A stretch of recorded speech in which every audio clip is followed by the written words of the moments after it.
तो दोस्तों सर की क्लासेस में आपका स्वागत है। जैसा कि आप जानते हैं कि आपके लिए जो है यहाँ पे साइको की क्लास रेगुलर जो है आपको प्रोवाइड किया जा रहा है और मैं आज जो सीरीज चालू करने वाला हूँ, जैसा कि आप जानते हैं कि आपका जो साइको का जितना भी सिलेबस था पढ़ना था वो हमने कंप्लीट करा चुका है और आपका आज जो सीरीज आज से जो चालू होने वाला है वो डिफिकल्ट लेवल की सीरीज होगी, जो कि आपका रो कॉलम से स्टार्ट होगा। जितने भी रो कॉलम में आपके डिफिकल्ट टाइप के जो सीरीज मतलब क्वेश्चन है उसको हम एक सीरीज के माध्यम से खत्म करने की कोशिश करेंगे और इसके बाद फिर हम देखेंगे कि मेमोरी में किस टाइप का डिफिकल्ट जो है क्वेश्चन एराइज किया जा सकता है, उसका भी हम एक सीरीज लाएंगे। तो आज जो हम लोग चालू करने वाले हैं वो आपका रो टेबल, इसके बाद फिर वाच का करेंगे। इसी तरह हम लोग कंटिन्यू एक सीरीज के अनुसार डिफिकल्ट क्वेश्चन को हम लोग सेलेक्ट करके यहाँ पे समझेंगे और उसको किस तरह से मतलब कि कम समय में किया जाए, ये सारी चीज भी हम लोग देखेंगे यहाँ पे। और उसके साथ साथ कुछ नया कंसेप्ट भी आएगा तो उस पर भी हम आपसे बात करेंगे। तो देखिए आज जो हम टॉपिक लिए हैं वो रो कॉलम का टॉपिक लिए हैं यहाँ पे आपके लिए, और इसमें जो है हम लोग क्वेश्चन करने की कोशिश कर रहे हैं और जो है आपका इसमें ऑब्जर्वेशन जो है आपको बहुत ज्यादा मतलब कि ध्यान में करना होगा कि क्या हो रहा है, कैसे हो रहा है, ताकि जो है आपके पास टाइम कम रहता है। 30 सेकेंड में एक क्वेश्चन लगभग करना होता है, तो वहां पे क्या होता है कि प्रेशर की वजह से गलतियां बहुत ज्यादा होने लगती है, तो इसको आपको मिनिमाइज करना है। तो देखिए चालू करते हैं हम लोग यहाँ पे। फर्स्ट क्वेश्चन देखिए, पढ़िए आप इसको बहुत ही आराम से देखिए। यहाँ पे क्या होना चाहिए फर्स्ट क्वेश्चन करने का तरीका कि आपका जो ध्यान होना चाहिए, आंख जो होना चाहिए वो क्वेश्चन पे होना चाहिए और जो आपका कर्सर होना चाहिए वो टेबल पे होना चाहिए। इससे क्या होगा कि आपको यहाँ पे इमेजिनेशन करके फटाफट करने में आपको हेल्प मिलेगा। जैसे कि देखिए आप देख रहे हैं कि मेरा ये जो कर्सर समझ लीजिए इसको, तो मेरा कहाँ है, ये आपका टेबल पे है और मेरा जो आंख है वो कहाँ पे, ध्यान जो लगाए हैं हम कहाँ पे लगाए हैं, क्वेश्चन पे लगाए हैं। इसके बाद अब पढ़िए आप। देखिए बोला जा रहा है कि स्तंभ 1 और स्तंभ 3 को उल्टा क्रम में लिख कर, तो देखिए स्तंभ यहाँ पे रुक जाइए, स्तंभ 1 है और यहाँ पे क्या है, स्तंभ 3 है। जैसे कि आप यहाँ पे देख रहे हैं ये स्तंभ 1 हो गया और ये आपका स्तंभ 3 हो गया। बोला जा रहा है कि उल्टा क्रम में लिखकर एक दूसरे से अदल बदल ठीक करने पर जिस स्तंभ के अंत में सी है, देखिए इसको सबसे पहले क्या करना है, उल्टा क्रम में लिखना है और इसके बाद क्या करना है, इसको कि एक्सचेंज भी करना है।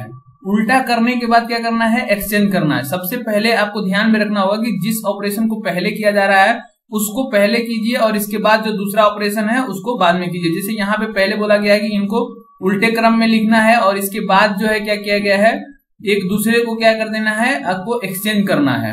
और इसके बाद जिस स्तंभ के अंत में सी है, तो देखिए जिस स्तंभ के अंत में सी है यदि इधर रहता, सपोज कि आपका इस वाले में कहीं अंत में सी आ जाता, चाहे इन दोनों में आ जाता, यानी कि इन दोनों को छोड़ के इन तीनों में यदि आ जाता तो यहाँ पे आपको डायरेक्ट ऑपरेशन मतलब कि करते समय ही इसको चेंज बदलने की जरूरत नहीं पड़ती। लेकिन क्या है कि इसमें कहीं नहीं आया हुआ है तो आपको क्या करना पड़ेगा, यानी कि क्वेश्चन सॉल्व करते समय ही इसको क्या करना पड़ेगा, आपको एक्सचेंज करना पड़ेगा। यानी कि आपके दिमाग में ये वाला फिट हो जाना चाहिए कि यहाँ पे जो आएगा ये ए हट जाएगा, ये क्या हो जाएगा, उल्टा जब कीजिएगा तो ये क्या हो जाएगा, आपका सी हो जाएगा। और जब इसको आप यहाँ पे लाइएगा तो यहाँ पे क्या हो जाएगा, सॉरी ये बी है, आप इसको जो है इसको लाइएगा ये रो कॉलम 3 को, तो देखिए कॉलम 3 को जब यहाँ से ये लाइएगा तो ये वाला जो है ई यहाँ से हट के क्या हो जाएगा, यहाँ पे बी हो जाएगा। ठीक है, अब देखिए जब देखिएगा कि कौन से कॉलम में जो है किस स्तंभ में आपके अंत में सी आ रहा है, तो अब आपको दिख रहा है कि सी यहाँ पे आ रहा है, लेकिन ये सी क्या है, एक्सचेंज किया गया है क्योंकि उल्टा करने इसको बोला गया है। उल्टा करने के बाद क्या किया है, एक्सचेंज करना है, यानी कि सी यहाँ पे आ जाएगा और ये वाला बी जो है आपको यहाँ पे आ जाएगा। ठीक है, अब आपको यहाँ पे क्लियर हो गया कि सी किसके अंत में आ रहा है, तो स्तंभ 3 के अंत में सी आ रहा है। ठीक है, इसके बाद बोला गया है कि उस स्तंभ में ऊपर से दूसरा अक्षर के बाएं दूसरा अंक कौन सा होगा। तो देखिए ऊपर से यदि देखा जाए इस वाले स्तंभ में, तो देखिए आपको मालूम है कि आप उल्टा किए हुए हैं इसको, इसके बाद एक्सचेंज किए हुए हैं। तो यदि ऊपर से यदि देखा जाए तो ये हमको और सारा मतलब नहीं है, हमको फोकस करना है किस पे, इस वाले पे करना है कि स्तंभ 2 के आपका जो है दूसरे अक्षर, तो दूसरा अक्षर बी है। ठीक है, जब इसको आप एक्सचेंज कीजिएगा, पहले उल्टा कीजिएगा तो यहाँ पे क्या आ जाएगा, 2 ऑपरेशन हो रहा है तो इसको ध्यान समझिएगा। तो यहाँ पे क्या आ जाएगा, पहले जब उल्टा लिखिएगा तो ये वाला 2 यहाँ पे डी चला जाएगा ठीक है। और इसी तरह आप इसको सबको करने की जरूरत नहीं है, जिसका पूछा जा रहा है बस उसी को, इस वाले को रिप्लेस कीजिएगा तो यहाँ पे क्या आ जाएगा, डी आ जाएगा, ठीक है। इस वाले को जब उल्टा लिखिएगा तो यहाँ पे भी डी आ गया और यहाँ पे डी आ गया। इसके बाद देखिए, चूंकि यहाँ पे दोनों डी आए हैं, ठीक है, इसलिए यहाँ पे एक्सचेंज कीजिएगा तो सेम वैल्यू आ जाएगा। लेकिन समझने के लिए आप कर दीजिए, यहाँ पे क्या आ जाएगा आपका, ये वाला डी आ जाएगा, और हम लिख दे रहे हैं आपके समझने के लिए। हो सकता है कुछ दूसरा रहता तो दिक्कत होती, तो आप समझ लीजिएगा ये वाला डी कहाँ आ जाएगा आपका, यहाँ पे डी आ जाएगा, और ये वाला डी आपका कहाँ चला गया, यहाँ पे डी चला गया। समझने की कोशिश कीजिए। अब देखिए क्या हो गया कि हमने क्या कर दिया कि जो हमको जिस स्तंभ में आपका सी लास्ट में मिला था, उसको हमने पहले आइडेंटिफाई कर लिया कि किसके लास्ट में जो है सी मिल रहा है। इसके बाद हमने क्या किया कि बोला गया था कि ऊपर से दूसरा अंक जो आपको मिल रहा है, अक्षर जो मिल रहा है, ठीक है, तो उससे आपको दूसरा बाएं देखना है। तो सबसे पहले हमने क्या किया कि दूसरा अंक को डिफाइन कर लिया कि क्या मिल रहा है। तो हम जानते हैं कि उसको उल्टा किए हुए हैं, तो ये वाला जो हमारा डी है वो यहाँ पे आएगा, और इसके बाद उल्टा यहाँ पे भी कर लिए ताकि दोनों बराबर हो गया, उल्टा हो गया। और दूसरा ऑपरेशन क्या था कि इसको एक्सचेंज करने के लिए बोला गया, तो एक्सचेंज कर लिए हम, यहाँ पे आपको दिखा भी दिए। यहाँ पे दोनों सेम था इसलिए ज्यादा इफेक्ट नहीं पड़ा है, लेकिन अलग अलग रहता तो इफेक्ट पड़ जाता। तो यहाँ पे क्या है कि दोनों सेम है, तो इसीलिए आपको थोड़ा सा कंफ्यूजन हो जाएगा, तो इसीलिए हम करके दिखा दिए हैं कि नहीं, ये डी यहाँ पे जा रहा है और ये वाला डी यहाँ पे जा रहा है, ठीक है।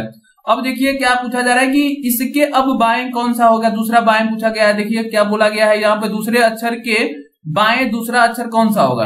तो देखिए दूसरे अक्षर के बाएं दूसरा अक्षर, देखिए इसको छोड़कर दूसरा अक्षर देखिएगा तो यही होगा, 1 2 के बोला गया है। तो यानी कि ये छोड़ने के बाद जो आपका राइट आंसर होगा वो क्या होगा, डी होगा। ये वाला डी होगा जो एक्सचेंज करने के बाद आया हुआ है। सपोज यहाँ पे डी की जगह कुछ और रहता तो चेंज हो जाता, लेकिन यहाँ पे आपका जो है सब सेम है, इसीलिए क्या हो रहा है, डी ही आ रहा है।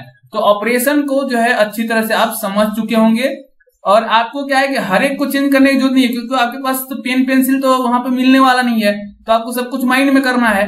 तो जो चीज के लिए बोला जा रहा है बस डायरेक्ट वहीं पे आप जाइए, और उसी को जो भी ऑपरेशन किया जा रहा है उसको वहीं पे कर दीजिए। अब जैसे हम इसको नहीं चेंज किए, ना इसको किए ना इसको किए, ठीक है, जिसको बस हमको ऑपरेशन में जरूरत आया है, क्वेश्चन पूछा गया है, बस उसी को किए, वो भी माइंड में करना है आपको। इस तरह से आपका जो है टाइम जो है बचेगा। अब पूरा लिख ले लीजिएगा तो क्या फायदा, कुछ नहीं होगा, आपका टाइम चला जाएगा ज्यादा। अब नेक्स्ट क्वेश्चन की हम बात करते हैं यहाँ पे आपसे।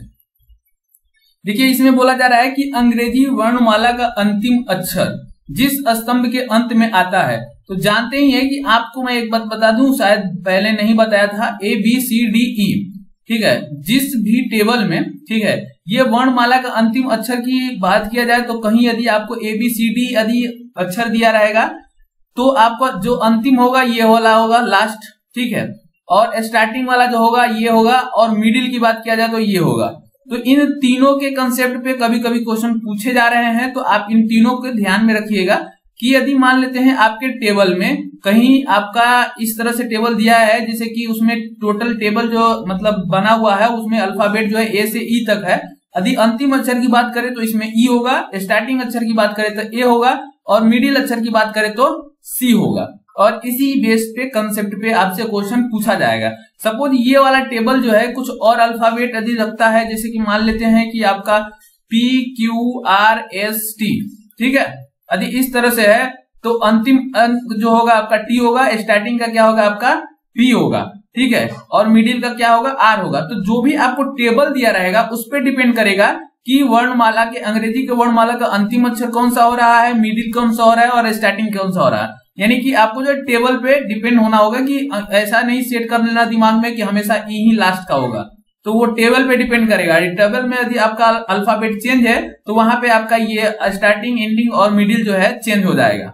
अब यहाँ पे चूंकि ABCDE दिया हुआ है तो हम लोग इसको कंसीडर करके चलेंगे ये वाला, ठीक है, कहीं कहीं आपको ये वाला भी मिल सकता है, तो ये भी दिमाग में आपको रखना है। अब आगे बढ़ते हैं, कंसेप्ट ये है, अंग्रेजी वर्णमाला का अंतिम अक्षर जिस स्तंभ के अंत में आता है। तो देखिए किस स्तंभ के अंत में जो है अंग्रेजी वर्णमाला का अंतिम अक्षर यानी ई आता है, ये इस वाले में आ रहा है स्तंभ 3 में। इसके बाद बोला जा रहा है कि उस स्तंभ के मध्य अक्षर, देखिए इस स्तंभ का मध्य अक्षर क्या होगा, बी होगा, ठीक है, के ऊपर, इसके ऊपर की यदि बात किया जाए स्तंभ के मध्य अक्षर के ऊपर, तो यहाँ पे क्या हो जाएगा आपका बी हो जाएगा, ठीक है। इसके बाद जो बोला जा रहा है कि ऊपर के अक्षर के दाएं अंतिम अक्षर, ऊपर के अक्षर के दाएं अंतिम अक्षर यहाँ पे क्या हो जाएगा आपका बी हो जाएगा, ठीक है। के दाएं अंतिम अक्षर के तुरंत नीचे कौन सा अक्षर है, तो इसके तुरंत नीचे कौन सा अक्षर है, सी है, तो राइट आंसर इसका क्या हो जाएगा आपका सी हो जाएगा, ठीक है। तो ये कंसेप्ट था वर्णमाला पे, आप इसको ध्यान में रखिएगा। नेक्स्ट क्वेश्चन की बात करते हैं हम लोग। यहाँ पे देखिए बोला जा रहा है कि कौन अक्षर प्रत्येक स्तंभ में आया है, ठीक है, और वह अक्षर कौन से पंक्ति में नहीं है। तो सबसे पहले आपको देखना पड़ेगा कि कौन सा ऐसा अक्षर है कि जो प्रत्येक के मतलब कि स्तंभ में आया हुआ है, मतलब हर एक कॉलम में आया हुआ है, ठीक है। इसके बाद आप पंक्ति में ढूंढिएगा। तो सबसे पहले देख लीजिए सी यहाँ पे भी है, सी यहाँ पे भी है, सी यहाँ पे नहीं है, तो इसको हटा दीजिए। ऐसा अक्षर चाहिए जो कि हर एक स्तंभ में होना चाहिए। सपोज ए ले लिया आप, तो ए इसमें दिखाई दे रहा है, ए इसमें भी दिखाई दे रहा है, ए इसमें नहीं दिखाई दे रहा, बस यहीं पे काम खत्म, ये हो नहीं सकता है। बी देखिए यहाँ पे है, बी यहाँ पे है, बी यहाँ पे है, बी यहाँ पे है और बी यहाँ पे है, बस इसी को आप पिकअप कर लीजिए। इसके बाद देखिए आगे क्या बोल रहा है कि वह अक्षर कौन से पंक्ति में नहीं है। तो अब बी देखिए किस पंक्ति में नहीं है, बी यहाँ पे है, बी यहाँ पे है, बी यहाँ पे है, बी जो है इस वाले पंक्ति में आपको दिख रहा है कि नहीं है बी, ठीक है। इसके बाद देखिए बोले उस पंक्ति में कौन सा अक्षर सबसे अधिक बार आया हुआ है। तो आप देख सकते हैं सबसे अधिक बार कौन सा अक्षर आया है, तो यहाँ पे डी जो है 2 बार आया हुआ है, तो राइट आंसर इसका क्या हो जाएगा आपका डी हो जाएगा। तो ये इस तरह से क्वेश्चन आपका 3rd नंबर था। अब हम 4th क्वेश्चन की बात करते हैं आपसे। यहाँ पे बोला गया है कि दोनों विकर्ण के अक्षर को काट दे, ठीक है। इस प्रकार बने चारों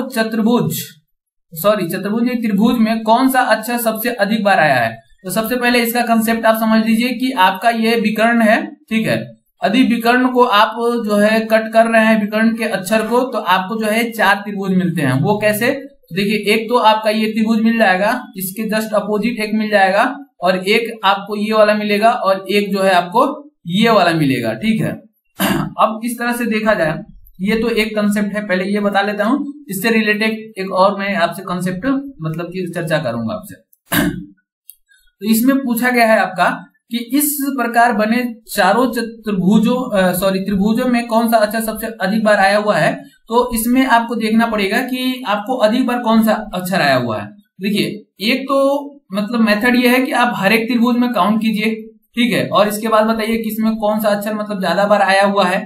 तो एक मेथड जो शॉर्टकट मेथड है, ये उस तरह भी काउंट कीजिएगा तो आपको जो है आप देखिएगा कि आंसर सेम आएगा, ठीक है, उसमें अंतर नहीं आएगा। लेकिन जो मैं शॉर्टकट बता रहा हूं उस पर देखिए क्या है कि आपको मालूम है कि ये 4 त्रिभुज है, तो आपको जो भी अक्षर आया होगा वो यदि इस वाले में भी आए चाहे चारों में आए, किसी एक में भी आए, वो तो काउंट हो ही जाएगा। अब इसमें तो ये नहीं पूछा रहा है किस त्रिभुज में, इसमें चारों त्रिभुज को मिलाकर पूछा जा रहा है कि कौन सा अक्षर सबसे ज्यादा है। तो क्यों ना हम ये चारों त्रिभुज जिस टाइप से बना हुआ है उसी को मतलब कि काउंट करके देख लें। तो यहां से यदि हम देख रहे हैं तो सी यहाँ पे यदि फर्स्ट हमारा अंक है, पहला तो तरीका ये होता है कि जो आपको दिख रहा है कि सबसे ज्यादा बार है उसको पहले काउंट कर लीजिए, ठीक है। जैसे मैं तो यहाँ पे आपको बता रहा हूं, लेकिन आपके लिए मैं बता रहा हूं कि जो अक्षर आपको पहले दिखे कि ज्यादा बार है, माइंड में क्लिक हो रहा है, तो सबसे पहले उसी को काउंट कीजिए आप।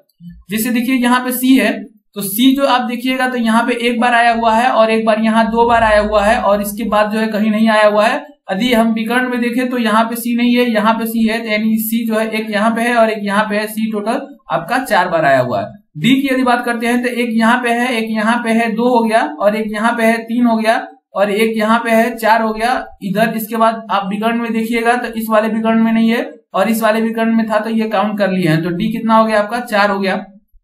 बी की यदि हम बात करते हैं तो देखिए एक यहाँ पे है, एक यहाँ पे 2 और इसके बाद 3, एक 4 और एक यहाँ पे 5, और इसके बाद कहीं और विकर्ण में भी देख लीजिए आप तो नहीं है। तो बी कितना है आपका 5 है। इसके बाद जो है आप डी काउंट कर चुके हैं। इसके बाद जो है ए देखिए तो ए आपका 1 है, यहाँ पे ये 2 है या 3 है, और इसके बाद सॉरी फिर से काउंट कर लेते हैं, ए यहाँ पे 1 है और एक 2 हो गया, और इसके बाद जो है यहाँ पे 3 हो गया और ये आपका 4 हो गया। और इसके बाद इस वाले में देखते हैं कहीं ए है क्या, इस वाले में नहीं है और इस वाले में भी ए नहीं है, यानी ए कितना हो गया टोटल आपका 4 हो गया।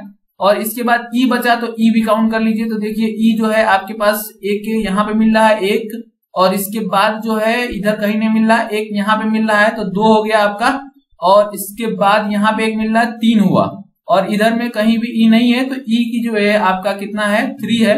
तो आपका जो राइट आंसर होगा वो क्या पूछा गया था कि सबसे अधिक बार कौन आया हुआ है। तो सबसे अधिक बार कौन आया है, बी जो है 5 बार आया हुआ है। तो राइट आंसर क्या होगा आपका यहाँ पे 5 होगा। ठीक है, तो देखिए एक तो मैं तरीका ये आपको बताया हूं, लेकिन आपका जो तरीका होना चाहिए वो ये होना चाहिए कि देख लेना चाहिए कि कौन सबसे ज्यादा बार दिखाई दे रहा है। जैसे कि यहाँ पे डी ज्यादा बार दिखाई, फिर बी दिखाई दे रहा है ज्यादा बार, तो बी पहले काउंट कर लें। तो इस तरह से क्या होगा कि आपका जो है थोड़ा फास्ट हो जाएगा।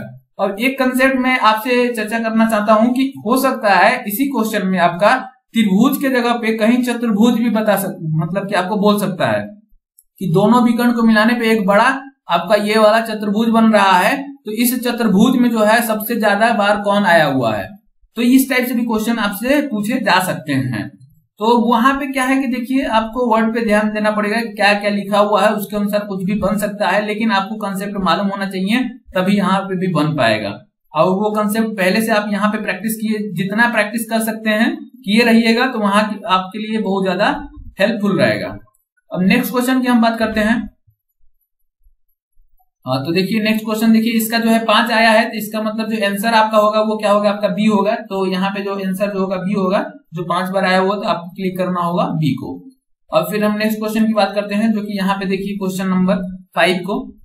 इसमें बोला गया कि पंक्ति 5 के सामने अंतिम अक्षर यहाँ पे हो गया आपका के ऊपर अंतिम अक्षर, के ऊपर अंतिम अक्षर ये हो गया, ठीक है, पर पहुंचकर त्रिभुज का निर्माण करते हुए पुनः उसी स्थान पे पहुंचे जहां से चलना शुरू किया था। देखिए त्रिभुज का निर्माण तभी हो सकता है, और वो भी बोला जा रहा है कि आपको जहां से चले थे वहां पे, तो ये यहाँ पे पहुंचे थे, एक जो है त्रिभुज का निर्माण हो जाए, यहाँ पे ये हो गया डायगोनली आने के बाद। ठीक है, इसके बाद देखिए क्या पूछा जा रहा है, पूछा जा रहा है कि इस रास्ते में दूसरे बी और तीसरे बी के मध्य अक्षर, तो यहाँ पे काउंट कर लीजिए कि दूसरे बी, तो देखिए यहां से आप चले हुए थे, यदि आप इस तरह से चले हुए थे, यहां से दूसरे बी देखिए आपका फर्स्ट बी यहाँ पे हो गया और सेकेंड बी यहाँ पे हो गया, तो दूसरे बी तो ये हो गया आपका, और तीसरे बी तो 2 बी तो यहां तक मिल गया है, तीसरे बी जो है यहाँ पे आपको ये वाला मिला, ये तीसरा बी हो गया।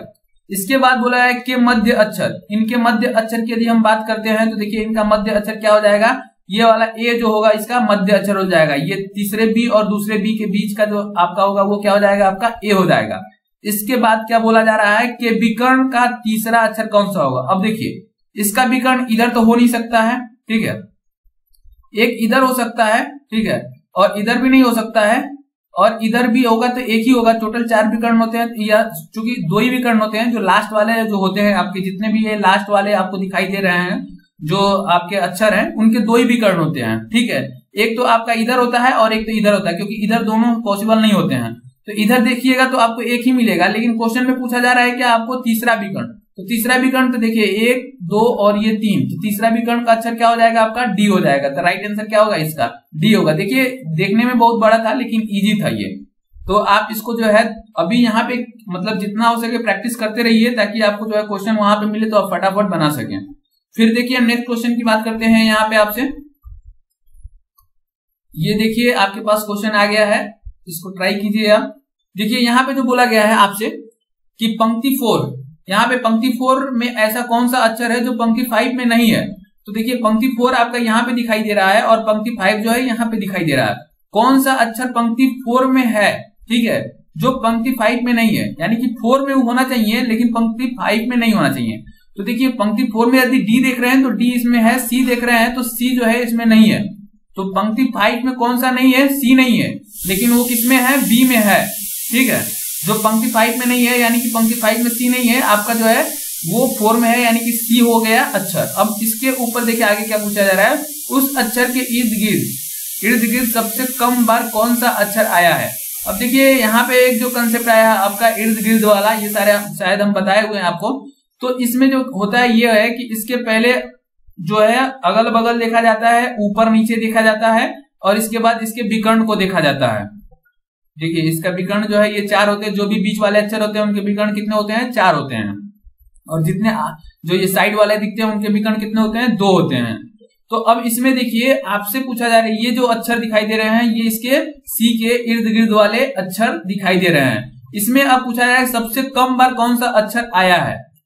तो सबसे कम बार कौन सा अक्षर आया है, इसमें सी के बारे में कोई कमेंट नहीं किया गया है। कहीं कहीं आपके क्वेश्चन में आपको बोल दिया जाता है कि मतलब जिस भी अक्षर को देख रहे हैं उसको भी इंक्लूडेड करना है, तो वहां पे आपको इसको क्या करना है, इंक्लूड करना है। यदि नहीं बोल रहा है तो आपको जो है इंक्लूड नहीं करना है, यदि बोला जाए क्वेश्चन में तो ही करना है आपको। तो अब देखिए यहाँ पे देखा जाएगा सबसे कम बार कौन आया हुआ है। तो आपके दिमाग में यहाँ पे एक बार यदि नजर दौड़ाया जाए तो आप देख सकते हैं कि ई जो है आपका यहाँ पे बस मात्र एक ही बार दिखाई दे रहा है। बाकी आप काउंट कर सकते हैं, लेकिन आपको मैं बता रहा हूं कि अब छोटा है तो देख सकते हैं आप आराम से, ई जो है आपको कम बार दिखाई दे रहा है। तो आपका आंसर क्या हो जाएगा, यहाँ पे ई जो है एक ही बार आ रहा है, तो राइट आंसर जो होगा आपका वो क्या हो जाएगा, यहाँ पे ई हो जाएगा। यानी कि आपको जो है इसमें जो है जो मतलब आंसर होगा वो क्या हो जाएगा आपका ई हो जाएगा, जो कि साफ साफ यहाँ पे दिख रहा है कि कम बार आया हुआ है। ठीक है, और यहाँ पे देखिए वो भी बोला गया है कि वह वर्णमाला का अंतिम अक्षर है।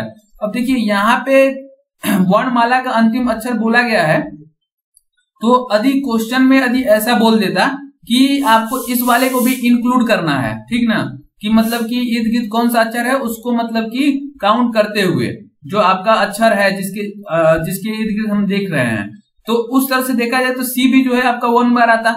तो इस केस में क्या होता है कि ये वाला जो आपका स्टेटमेंट है वो वाला काम मतलब इसका यूज करना पड़ता है। क्यों? क्योंकि यहाँ पे पूछा गया है कि भाई चलिए ठीक है, ये भी जो है एक बार आया है, यदि ये भी एक बार आया हुआ है, ठीक है, ये हम क्वेश्चन अपने से बना रहे हैं, ठीक है, तो ये यदि मान लेते हैं एक बार आया हुआ है, तो इसका मतलब अब इसमें से डिसाइड करना होता है कि वर्णमाला का अंतिम अक्षर कौन सा है। तो उस केस में जो आपका आंसर होता है ये होता। सपोज एक और में क्वेश्चन यहीं पे हम बता रहे हैं आपको, जो कि मतलब यही समझाने के लिए, सपोज कि यहाँ पे ई नहीं रहता, यहाँ पर सपोज बी रहता है, बी जो है 1 बार आया रहता और सी जो है वो भी 1 बार आया रहता। इसके बाद पूछा जाता है कि इसमें कौन सा आंसर होगा, तो उस केस में जो आपका आंसर होता है सी, क्योंकि वर्णमाला का देखा जाए इन दोनों में से तो अंतिम अक्षर सी होगा। तो इस तरह से जो है इसमें क्वेश्चन में वेरिएशन आ सकते हैं, तो इसलिए आप जो है थोड़ा सा ऑब्जर्व करते चलिए और एनालिसिस भी करते चलिए ताकि दिमाग जो है आपका खुला रहे। अब देखिए नेक्स्ट क्वेश्चन की हम बात करते हैं। एक ही क्वेश्चन के साथ बहुत सारे क्वेश्चन बनाए जा सकते हैं। अब देखिए यहाँ पे मैं बात कर रहा हूँ 7 नंबर क्वेश्चन का। तो इसमें क्या बोला गया है कि स्तंभ 3, देखिए यहाँ का आपका स्तंभ 3 कहाँ है, यहाँ पे है। स्तंभ 3 में जो अक्षर सबसे अधिक बार आया है, सबसे अधिक बार जो है आप देख रहे हैं कि ये डायरेक्ट दिख रहा है कि बी सबसे अधिक बार आया है, वह अक्षर कौन से पंक्ति में नहीं है। तो ये तो अब काउंट करने की जरूरत नहीं है, क्योंकि पंक्ति 3 में तो 3 पंक्ति में ऊपर के लगातार आएगा ही आएगा। ये वाला पंक्ति देखिए, इस वाले पंक्ति में वो बी नहीं आया हुआ है। उस पंक्ति के मध्य अक्षर देखा जाए तो इसका क्या हो जाएगा, डी हो जाएगा। मध्य अक्षर के दाएं दूसरा अक्षर, तो दाएं दूसरा अक्षर क्या हो जाएगा आपका, ए हो जाएगा। कि ठीक नीचे के अक्षर, तो ठीक नीचे अक्षर क्या हो जाएगा, डी हो जाएगा।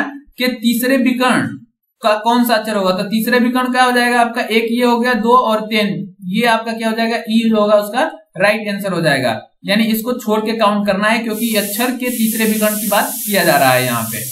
तो आप इसको जो है ये इजी क्वेश्चन था, ये समझ सकते हैं। इसके बाद देखिए कि यहाँ पे जो पूछा गया है, कितने ई ऐसे हैं जिसके पंक्ति और स्तंभ दोनों संख्या समान है। यहाँ पे देखिए पूछा गया है कि कितने ई ऐसे ई हैं जिसके पंक्ति और स्तंभ दोनों जो है समान है। देखिए इसका भी कंसेप्ट आपको हम बता दे रहे हैं कि जो आपके डायगोनल होते हैं, देख रहे, ये जो डायगोनल होते हैं, ये वाला जो पोर्शन देख रहे हैं आप, ये वाला जो डायगोनल होता है, ये वाला केवल इसकी मैं बात कर रहा हूं। यहाँ पे क्या होता है कि आपका जो है पंक्ति और रो, मतलब पंक्ति और कलम दोनों बराबर होता है। इसका जो वैल्यू यदि देखा जाए तो A1 हो जाएगा, इसका देखा जाए तो A22 हो जाएगा। ये 1 मतलब फर्स्ट रो फर्स्ट कलम, सेकेंड रो सेकेंड कलम, ये आपका थर्ड रो थर्ड कलम, और ये जो होगा आपका A4 4 हो जाएगा, यानी कि फोर्थ रो फोर्थ कलम, और ये जो होगा आपका यहाँ पे मतलब फिफ्थ रो और आपका फिफ्थ कॉलम। तो ये वाले जो एलिमेंट होते हैं वो कैसे होते हैं, जिनमें क्या होता है कि आपके पंक्ति और स्तंभ की संख्या जो मतलब होती है वो बराबर होती है। जैसे आप देख सकते हैं first row first column, second row second column, third row third column, fourth row fourth column, fifth row fifth column. तो इसमें पूछा जा रहा है, इसको ध्यान में रखिएगा, बराबर जब भी पूछा जाए ऐसे कि मतलब कौन से पंक्ति और स्तंभ की संख्या जो बराबर है, तो आप डायगोनल पे ही ध्यान दीजिएगा। इस वाले डायगोनल पे ध्यान मत दीजिएगा, ये वाले डायगोनल पे ध्यान दीजिएगा, क्योंकि इसकी वैल्यू चेंज हो जाएगी, क्योंकि इसका A1 5 हो जाएगा। तो इस तरह से इन लोगों के लिए बराबर नहीं होगा, ये वाला जो एलिमेंट है इनके लिए बराबर होगा। तो कितने ई ऐसे हैं जिनके मतलब पंक्ति और स्तंभ दोनों संख्या बराबर है। तो देखिए एक ई यहाँ पे दिख रहा है जिसके पंक्ति और स्तंभ की संख्या बराबर है, और एक ई यहाँ पे दिख रहा है जिसके पंक्ति और स्तंभ की संख्या बराबर है। तो ऐसे कितने हैं, तो 2 हैं, यानी कि राइट आंसर इसका क्या हो जाएगा आपका बी हो जाएगा। फिर इसके बाद हम 9th क्वेश्चन की बात करते हैं। इसके बाद देखिए यहाँ पे बोला गया है कि कौन से ऐसे अक्षर हैं तो ये यहाँ पे देखिए आपका बोला गया है कि कौन ऐसे अक्षर हैं जिसका पंक्ति और स्तंभ संख्या समान नहीं है। सबसे पहले आप देखिए कौन ऐसे अक्षर हैं जिसका मतलब कि पंक्ति स्तंभ संख्या समान नहीं है और वह वर्णमाला क्रम का आरंभ का अक्षर है। देखिए ये वाला भी क्वेश्चन जो है आपका जो सिमिलर कंसेप्ट अभी हम ये बताए हुए हैं उसी पे है। यहाँ पे देखिएगा, यदि आप ध्यान से देखेंगे इसमें पूछा जा रहा है कौन सा अक्षर है, कौन ऐसा अक्षर है जिसका पंक्ति और स्तंभ संख्या समान नहीं है। तो आपको जो है फोकस करना होगा इस वाले पे, क्योंकि हम जानते हैं कि यही वाला जो है आपका डायगोनल वाला जो है ये पार्ट जिसमें कि पंक्ति और स्तंभ की संख्या क्या होती है, बराबर होती है। तो इसमें पूछा गया है कि कौन सा ऐसा अंक है जिसमें कि आपका पंक्ति और स्तंभ की संख्या मतलब जिसकी बराबर नहीं है। तो यहाँ पे आप साफ साफ दिख रहे हैं कि आपका सब आया हुआ है ABCD, जो भी 5 अल्फाबेट यूज किया गया है इसमें अक्षर, लेकिन ए जो है वो यहाँ पे यूज नहीं किया गया है। तो साफ क्लियर ही दिखाई दे रहा है इसमें कि ए जो है जिसमें कि इस वाले में नहीं आया हुआ है तो वही अक्षर जो है यहाँ पे मिस है। और आगे भी बोला गया है कि और वह वर्णमाला क्रम का आरंभ का अक्षर है। तो यहां से भी ये क्लियर हो गया कि आपका आरंभ का ही अक्षर है। तो इसका राइट आंसर क्या हो जाएगा, आपका ए हो जाएगा। इसके बाद देखिए ये 10th क्वेश्चन है। 10th क्वेश्चन जो है आपका देखिए इसका भी कंसेप्ट जो है सेम है, ये भी डायगोनल वाले पे ही है। एक बार मैं इसको बता रहा हूं आपको। उस अक्षर के बाएं, ठीक है, अंतिम अक्षर के ऊपर दूसरा अक्षर के ठीक नीचे कौन सा अक्षर होगा जिसका जो है पंक्ति और स्तंभ संख्या एक ही है। तो देखिए पंक्ति और स्तंभ संख्या एक ही है, तो आपको जो है क्या करना होगा कि आपको इस वाले पे फोकस करना होगा और इसके बाद आपको थोड़ा सा ध्यान से इसको बनाना होगा। तो मैं चाहता हूं कि इस वाले क्वेश्चन को आप जरूर बनाएं और कमेंट बॉक्स में आप इसका आंसर जो है कमेंट करें, ताकि जो है हमें भी लगे कि कुछ लोग हैं जो कि सीरियसली तैयारी कर रहे हैं। कंसेप्ट सेम है, क्वेश्चन थोड़ा सा अलग है। तो इसको आप बनाने का जरूर प्रयास कीजिएगा। इसके बाद मैं इसको क्वेश्चन को करवा दूंगा। तो आज के लिए बस इतना ही। थैंक यू दोस्तों।